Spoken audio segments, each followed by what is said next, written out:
Ya pemirsa, sebelum kita lanjutkan kembali dialog kita terkait dengan bagaimana menakar kesaksian dari Ricky Rizal atas terdakwa Richard Eliezer dalam persidangan hari ini, saya akan ajak Anda kembali untuk menuju Pengadilan Negeri Jakarta Selatan menyaksikan jalannya persidangan. PC saudara itu sudah taruh di mana? Seingat saya masih di tas. Masih di tas. Betul. Atau itu kok dua? Yang satu ada di genset sama HT. Yang satu ada di Genset sama HT. genset Sama HT. sama HT. HT. Betul. Di genset satu, Sama HT. gensetnya itu ada di mana? Di Duren 3. Ah ya kan di 23. Iya. Tuh. Kok bisa tiba-tiba pesonya itu ada di situ? Jadi Kok enggak saudara bawa? begini ceritanya. Yang saya ingat waktu itu kan sudah banyak orang. Itu nggak ada yang pakai seragam, ada yang enggak. Saya nggak kenal. Kalau nggak salah tuh kresek-kresek HT kayak bunyi itu, mas ada yang manggil saya. Ada HT ini takut hilang. Pas saya samperin HT-nya ada pisau sekalian, saya ambil pisau-pisaunya. Pertanyaan saya coba diperhatikan dengan baik. Betul. HT kan HT saudara. Bukan. Bukan. Saya nggak punya HT. Jadi peso yang satu itu bukan peso saudara. Bukan. Saya bawa pisau satu yang dari Magelang yang ada di tas. Jadi kenapa saudara ambil itu? Lah, ada pisau di situ. Iya kan gitu. Kan kenapa saudara harus ambil? Kan saudara sudah bawa pisau nih. Iya. Saudara sudah pisau. Betul. Lalu ada pisau sama HT di genset. Iya. Kok tiba-tiba saudara mengambil pisau itu? Karena awalnya saya mau ngambil HT. Iya, tapi Cuma kenapa karena ada pisau ya sekalian aja. Karena kan di situ banyak orang gitu loh. apa maksud saudara sudah ambil? Ya biar nggak kena orang lah, soalnya kan depan genset situ. Lalu kenapa saudara titipkan sama si Prayogi? Ini saya titipkan pisau saya sama HT saya. Saya bilang ke HT saya, Om, ini pisau taruh di dapur, saya mau diperiksa polisi. Saya bilang begitu. Titip. Ini pisau taruh di dapur, karena saya mau diperiksa polisi. Saya menyampaikan ke Yogi seperti itu. Saudara tidak. Pemirsa, kita lanjutkan kembali dialog terkait dengan bagaimana kita akan menakar kesaksian Ricky Rizal dan juga tentunya kekuatan dari kesaksian tersebut dalam pengusutan kasus ini, terutama atas terdakwa Richard Eliezer yang hari ini diperiksa dalam persidangan. Selain kedua narasumber yang sudah bergabung dalam segmen kami sebelumnya, pemirsa sudah bergabung juga bersama kami baru saja dalam segmen ini Profesor Hipnu Nugroho selaku pakar hukum pidana Universitas Jenderal Sudirman. Selamat malam, Prof. Hipnu. Selamat malam, Mbak Fani. Baik, sebelumnya saya lupa mengabarkan atau mendisklaimer dalam segmen sebelumnya untuk Pak Arianto, Mas Yuda dan juga Pak Hipnu, Prof. Hipnu, monggo jika memang ada beberapa kesaksian, beberapa keterangan lebih tepatnya dari narasumber yang lain, bapak-bapak yang satu sama lainnya ingin langsung ditanggapi, monggo tidak usah menunggu saya untuk memberikan kesempatan Anda untuk menanggapi seperti itu ya. Baik, saya kembali ke Pak Arianto terkait dengan pertanyaan saya di segmen sebelumnya. Pak Arianto, ketika kita melihat bagaimana kesaksian Ricky Rizal ini sedikit berbeda-beda, kemudian juga mengarah kepada sosok Verdi Sambo, apakah menurut Anda, dari kacamata Anda, ada hubungannya dengan loyalitas Ricky Rizal yang kita tahu sudah bekerja begitu lama untuk Verdi Sambo? Nah, ini semua ya keterangan berbeda-beda itu kan akibat dari tadinya itu para saksi itu kan sudah didiktekan oleh Pak Sambo ya, dengan skenario yang dia bikin itu. Tapi kemudian seiring dengan perjalanan penyidikan kan sudah berubah. Berubahnya adalah disidik oleh tim khusus dan kemudian oleh Barreskrim, terakhir itu menjadi dakwaan kejaksaan. Itu sudah berubah kan jadinya. Di situ harapannya itu yang disampaikan adalah yang suatu kebenaran, tapi rupanya mungkin tidak diterangkan semua secara benar sampai seperti di pengadilan ini, sehingga pasti terjadi perubahan gitu.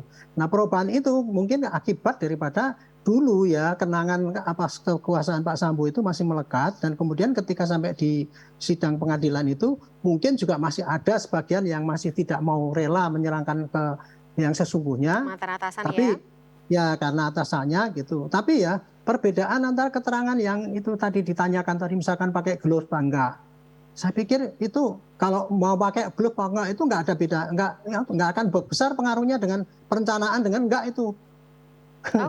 Untuk membuktikan perencanaan itu bukan karena perbedaan glove itu, mestinya kayak gini nih dipilih saja oleh hakim mana yang benar gitu. Dan Disortir karena ini begitu nggak ya, sesuai signifikan, ya setidak-tidaknya dia merencanakan lah, entah dia pakai glove apa tidak gitu.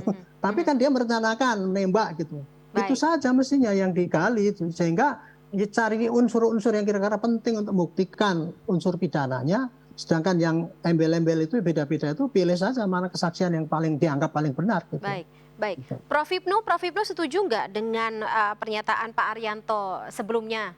Kalau misalnya mengatakan bahwa pertanyaan-pertanyaan yang dilontarkan baik oleh majelis hakim, jaksa penuntut umum maupun sesama kuasa hukum sendiri lebih banyak mengarah kepada detil, tidak mengarah kepada pembunuhan atau unsur pembunuhan berencana, dan apakah ini juga menjadi katakanlah ya lagi-lagi gitu kesulitan bagi hakim nanti mempertimbangkan vonis atas masing-masing terdakwa?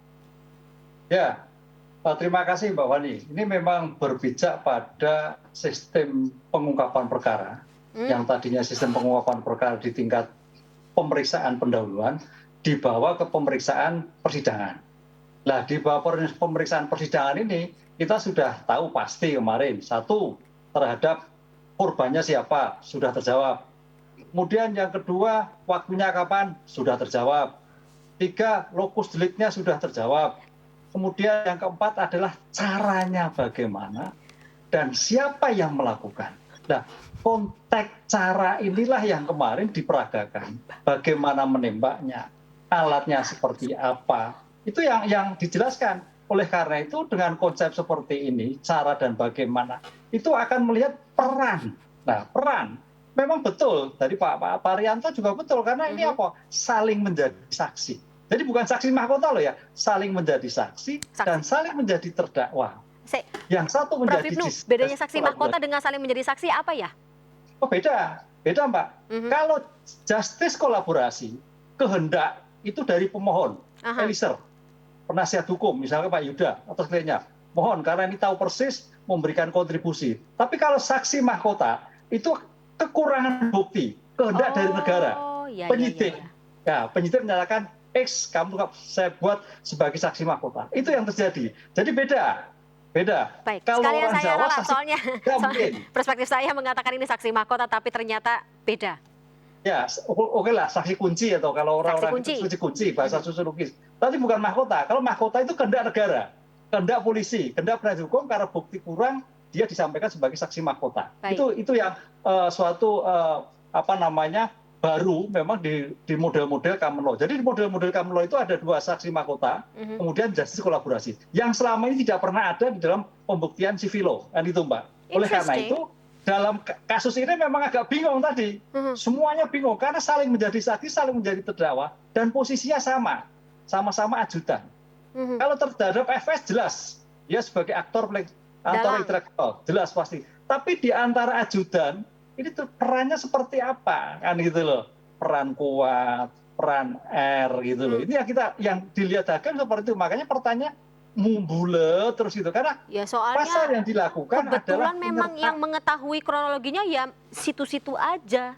Begitu toh Prof? Iya, cara dan melakukan tadi. Cara dan melakukannya itu seperti apa? Seperti misalkan yang perdebatannya pakai sarung tangan atau pakai masker. Nah, ini kan juga menjadi masalah karena itu sebagai cara juga. Pisau kuat yang tadinya kemarin dulu katanya untuk membawa jaga-jaga, kemarin kan hari ini sampaikan adanya pisau ada di dapur sehingga berbahaya. Ini kan sudah berbeda, yang tadinya untuk melindungi ada suatu hal, sekarang tidak. Yang benar yang mana? Disinilah makanya nanti hakim dengan kecermatannya melihat kesesuaian, membuat suatu peta mosaik kesaksian di antara yang benar itu seperti apa. Kan itu. Memang di antara Pak Yuda, Pak Eka, itu pandangannya objektif yang subjektif, kan itu loh. Karena sama-sama memegang kepentingan dari kliennya masing-masing ya. Subjektif. Jaksa berpandangan subjektif yang objektif, berbeda lagi kepentingan negara. Hakim harus jalan tengah. Baik. Nah, disinilah maka domain hakim sangat menentukan terbukti atau tidaknya dan perannya bagaimana. Tapi kalau dari kacamata orang awam gitu, ketika kita berada di posisi hakim dengan keterangan yang satu sama lain berbeda, nah ini berarti menakar dan objektivitasnya akan seperti apa ya dalam menentukan vonisnya. Begitu ya Prof Hipnu? Ya, karena selama ini memang perkara ini sejak awal sudah obskur dulu Mbak. Jadi memang sudah obstruction of justice. Jadi skenario ini yang bagaimana meluruskan dari skenario keadaan ideal dalam suatu perkara yang jelas. Karena ini sulitnya di sana. baik barang bukti, orangnya yang sudah diatur dan kemudian kita luruskan. Ini suatu pekerjaan yang tidak mudah. Baik. Apalagi. Baik. Prof. Hipnu, Mas Yuda dan juga Pak Arianto, kita kedatangan satu narasumber lagi yang sudah bergabung bersama kami dalam Breaking News MNC News malam hari ini. Saya akan sapa kalau begitu Bang Eka Prasetya selaku kuasa hukum keluarga Brigadir Yosua. Bang Eka, selamat malam. Selamat malam. Baik. Terima kasih sebelumnya telah meluangkan waktu untuk bergabung bersama 3 narasumber lainnya dalam Breaking News MNC News malam hari ini. Ramai semuanya ya. Bang Eka, langsung saja saya tembak Bang Eka, mungkin sebelumnya sudah mendengar pernyataan dari Prof. Hipnu Nugroho akan, kita tidak bicara skeptis ya, kita cuma ya ini mengingat bahwa bagaimana perjalanan sidang sampai dengan saat ini banyak sekali detail yang muncul, kemudian juga perbedaan antara keterangan satu sama lain saksi-saksi yang dihadirkan. Sulit katanya untuk hakim dalam memutus vonis yang sangat objektif, sangat seadil-adilnya seperti itu. Tapi bukan berarti tidak mungkin. Bang Eka sendiri seperti apa tanggapannya, harapannya? Ya, sebenarnya terima kasih atas waktunya. Ada satu yang harus dilakukan oleh majelis hakim ya, yaitu menjaga kehormatan dan marwah dari sakralnya peradilan. Itu. Nah, dalam perjalanan kasus ini kita disajikan oleh keterangan saksi-saksi yang bertolak belakang. Bahkan hakim sendiri di dalam beberapa media yang saya baca telah menjudge bahwa keterangan itu bohong atau berbelit-belit. Dan itu artinya menodai ya. Kalau memang ada indikasi keterangan dari saksi-saksi ini berbohong, harusnya pengadilan wajib menegakkan hukum untuk mentersangkakan mereka. Jadi jangan seolah-olah ini nanti jadi ya udahlah ini orang kecil, ini nggak tahu apa-apa. Tapi kan kita harus menghormati marwah dari kesakralan sebuah peradilan. Itu yang harus dilakukan oleh majelis menurut saya. Menurut Mas Eka sendiri, apakah majelis hakim sudah cukup tegas kepada saksi-saksi yang Mas Eka sebut tadi? Belum. Oke. Belum ada ketegasan. Kalau ketegasan memang ada indikasi dia berbohong, ya tersangkakan aja. Dia memberikan keterangan palsu dalam pengadilan. Gitu kan. Jadi kita nggak dibuat bingung dan berbelit-belit.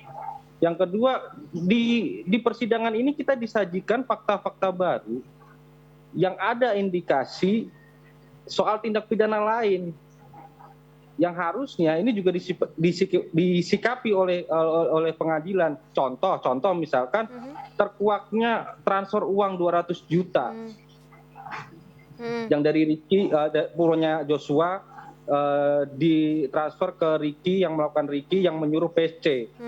Itu kan secara hukum itu kan melanggar, itu nggak boleh. Gitu. Nah itu apa sih sikap dari kesakralan majelis ini, apa penggaliannya kemana ini? Gitu.